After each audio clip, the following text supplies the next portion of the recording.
Naj vas ne zavede imeti Toyote. Res, da na njej piše CHR, ampak tale s tem nima v bistvu nič skupnega. Nič, samo ime.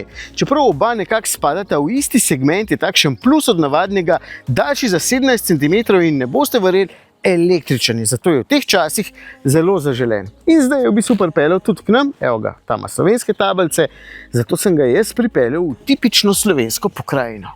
To je avto, ki ga je Toyota pripeljala v zelo konkurenčen razred, ampak glede na renome znamke in vse, kar avto ponuja, mislim, da tukaj ne bo težav. Mogoče bi pomislil, da bi se kdo vtaknil v porodne težave, ki so imeli s svojim prvim električnim avtom BZ4X, ampak so v bistvu te napake odpravili, izboljšali predvsem polnjenje, na baterijo pa zdaj ponujajo milijon prevoženih kilometrov jamstva v 10 letih, kar pomeni, da se res ne hecajo.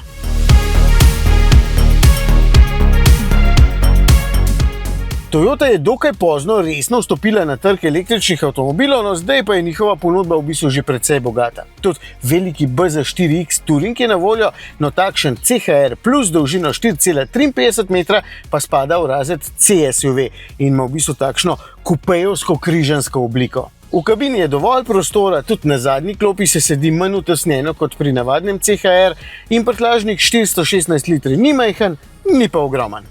Notranjost je enostavna, ampak zelo dobro izdelana, kot je že Matej povedal, pa tudi meni ni oblikovno všeč tale del oziroma tile merilniki pred mano.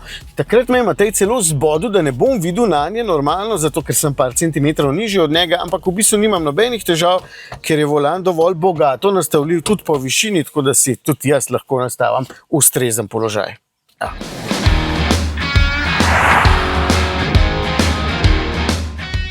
Platforma ETNG je, kot pove že samo ime, namenjena električnim avtom, zato ima CHR Plus veliko skupnega s svojimi večjimi električnimi brati.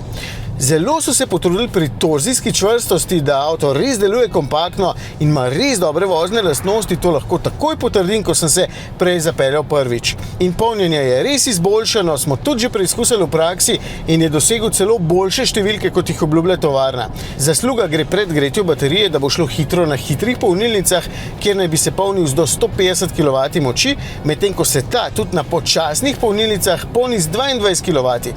To mi je tudi zelo všeč. Plus toplotna črpalka je serijska pri vseh različicah. 3 različne moči boste lahko izbrali, 2 različna pogona in 2 bateriji.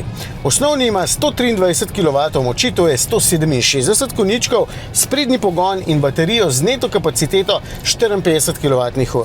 Najbolj popularen bo naslednji na lestvici, ki ima prav tako sprednji pogon, ampak 165 kW moči, to je 224 konjičkov, pa večjo baterijo z 72 neto kWh. Najmočnejši, ta, ki ga vozim zdaj, ima pa 2 elektromotorje in s tem 4-kolesni pogon, moč pa 252 kW oziroma 343 konjev in enako zmogljivo baterijo z 72 kWh. In to je tudi ena najhitrejših Toyota, z mesta do 100 pospešil samo 5,2 sekunde. Res močno vleče, tako z mesta kot potem, kadar pospešuje z ovinka ven. Če bi bil priden, bi v teoriji lahko prevozil do 511 km, ker imam takšna velika 20-palčna platišča, šibkejša različica z 18-palčnimi platišči ima pa doseg po VLTP kar 607 km. Ampak jaz priporočam to, ker se res lahkotno pelje, vsem pa točno veš, kaj se dogaja med vožnjo in avto je v praksi izjemno hiter, ker ima 4-kolesni pogon in ker tako učinkovito prenaša moč na kolesa. Bomo sicer več o tem povedali še v testu.